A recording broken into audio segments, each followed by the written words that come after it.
Bismillahirrahmanirrahim. Assalamualaikum warahmatullahi wabarakatuh. Perkenalkan, saya Melasari. Saya merupakan CGP Angkatan 9 yang bertugas di SMK Negeri 2 Kuningan.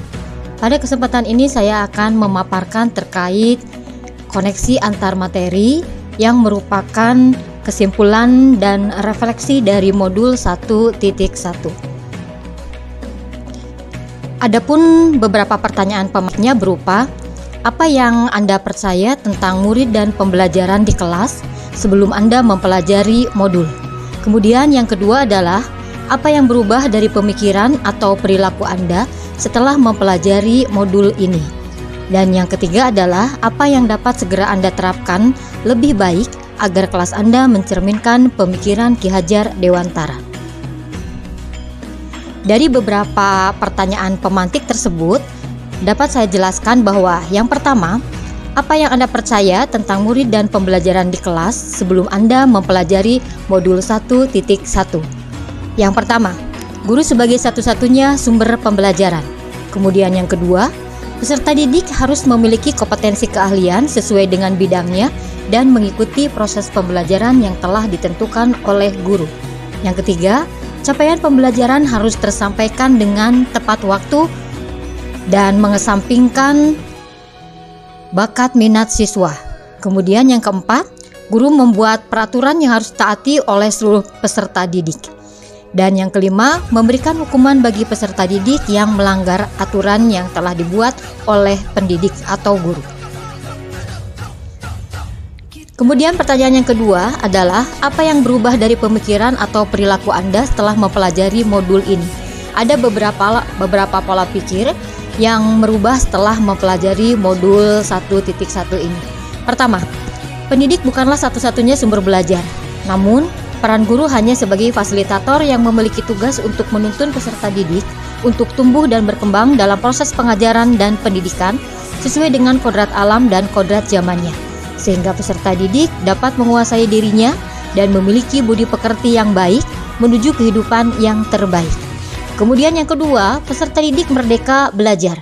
Proses pembelajaran dilakukan secara diferensiasi sesuai dengan karakteristik, minat, dan bakat peserta didik, sehingga tercipta suasana pembelajaran yang menyenangkan di kelas.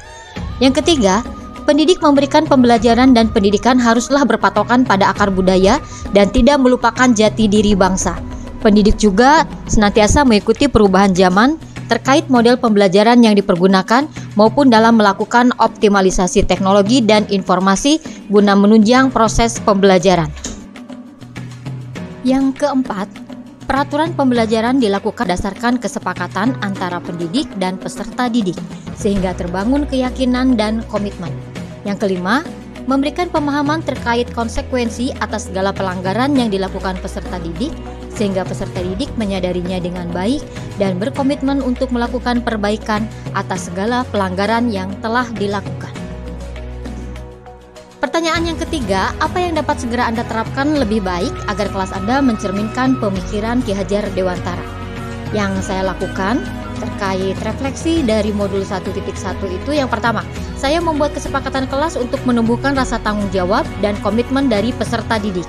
Yang kedua, saya menerapkan pembelajaran berdiferensiasi sesuai dengan karakter, minat, dan bakat peserta didik. Ya, hal ini relevan dengan kodrat alam. Yang ketiga, menerapkan model pembelajaran kooperatif dan berpusat pada peserta didik sehingga membentuk karakter profil pelajar Pancasila. Ya, hal ini relevan dengan filosofi Ki Hajar Dewantara, yaitu merdeka belajar. Yang keempat, menumbuhkan budaya positif dalam lingkungan kelas maupun sekolah, seperti budaya salam, senyum, sapa, sopan, dan santun. Yang kelima, mengikuti perkembangan teknologi dan komunikasi serta menerapkannya pada kegiatan pembelajaran. Tentunya hal ini sesuai dengan filosofi Ki Hajar Dewantara, yaitu kodrat zaman, dengan memperhatikan latar belakang budaya dan menjunjung tinggi norma dan adat istiadat.